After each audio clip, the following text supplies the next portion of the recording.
எஸ்ஐஆர்ல உங்களுடைய பெயரை சேர்ப்பதற்கு உங்களுடைய பெற்றோர்களுடைய பெயரும் அவங்களுடைய வாக்காளர் அடையாள அட்டையுடைய எண்ணும் ரொம்ப முக்கியம்.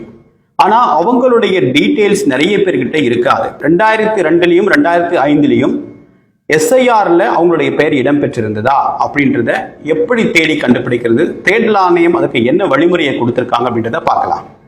இப்ப இந்த வெப்சைட்ல நீங்க பாத்தீங்க அப்படின்னா voters eci.gov.in அப்படின்ற வெப்சைட்ல நீங்க போனீங்க அப்படின்னா முதல்ல இந்த ஹோம் பேஜ் உங்களுக்கு ஓப்பன் ஆகும்.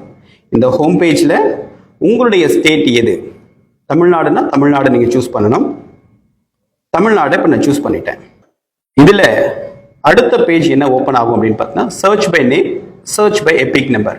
எபிக் நம்பர் அப்படின்னா உங்களுடைய ஓட்டர் ஐடி நம்பர் இருக்கு, ஓட்டர் ஐடியோடைய காப்பி உங்ககிட்ட இருக்குன்னா அது இந்த நம்பர் வச்சு நீங்க சர்ச் பண்ணலாம்.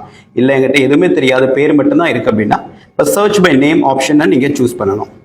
இதுல எந்த மாவட்டம், உதாரணத்துக்கு சென்னையில ஒரு மாவட்டத்தை, சென்னையை நீங்க தேர்ந்தெடுக்கிறீங்க. இதுல ராயபுரம் தொகுதியை நீங்க சூஸ் பண்றீங்க. உங்களுடைய பெற்றோர்கள் இந்த தொகுதியில வசிச்சிருக்காங்க, அது மட்டும்தான் உங்களுக்கு தெரியுது.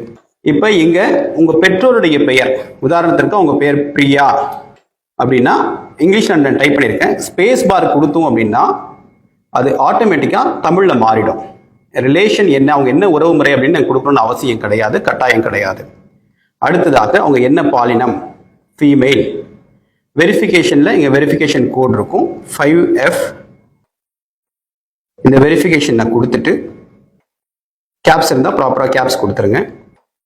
இப்ப சர்ச் கொடுத்த உடனே அந்த ராயபுரம் தொகுதியில் இருக்கக்கூடிய எல்லாருடைய பெயர், பிரியா அப்படின்னு தொடங்குற பெயர், பிரியான்ற முடிகிற பெயர், எல்லா ஆப்ஷன், எல்லா நேமும் வந்துருச்சு. ஃபீமேல் மேல் எல்லாமே வந்திருக்கு. இதுல ஒருவேளை உங்களுக்கு எபிக் நம்பர் தெரியும் அப்படின்னா நீங்க பண்ணலாம், அதை வச்சு நீங்க ஈஸியா ட்ராக் பண்ணிடலாம். இல்லை அப்படின்னா எந்த பகுதியை சேர்ந்தவங்க அப்படின்றதுக்கும் டீட்டெயில்ஸ் இருக்கு. அதாவது பார்ட் நம்பர் அப்படின்னு சொல்லுவாங்க, அது இதுல இருக்கு. எனக்கு பேர் மட்டும்தான் இருக்க, நிறைய கன்ஃபியூஸ்டா இருக்கேன் நான். என்ன எங்க அப்பா பேர் தான் அடுத்ததான் அவங்க கூட இருக்கணும் அப்படின்னு சொன்னீங்க அப்படின்னா, உதாரணத்திற்கு ஜெயபாலன் நேம் அப்படின்னு வச்சுக்கிட்டீங்க அப்படின்னா நீங்க நார்மலா போட்டு இந்த 378 பேரை நீங்க தனித்தனியா தேடாம உங்க அப்பா பேரை மட்டும், அந்த பிரியாவுடைய கணவருடைய பேரை மட்டும் நீங்க போட்டீங்க அப்படின்னா இங்க 1 தான் காட்டுது. ஸோ அந்த 1 ஏற்கனவே இந்த ஐடென்டிஃபை ஆயிருக்கும். இங்க பாருங்க ஜெயபாலன் அப்படின்னு சொல்லிட்டு. ஒருவேளை பிரியாவுடைய கணவர் பெயர் தேசிங் அப்படின்னா தேசிங் அப்படின்னு நீங்க ஈஸியா ட்ராக் பண்ணலாம். ஒட்டுமொத்தமா 378 பேர் சர்ச் என்ட்ரி வந்திருக்கு. இதுல நீங்க யார் அப்படின்றத கொஞ்சம் ஈஸியா எடுத்துக்கலாம். ஸோ இதன் மூலமா உங்களுடைய எபிக் நம்பரையும் உங்களால் ட்ராக் பண்ண முடியும். இதுதான் எபிக் நம்பர்.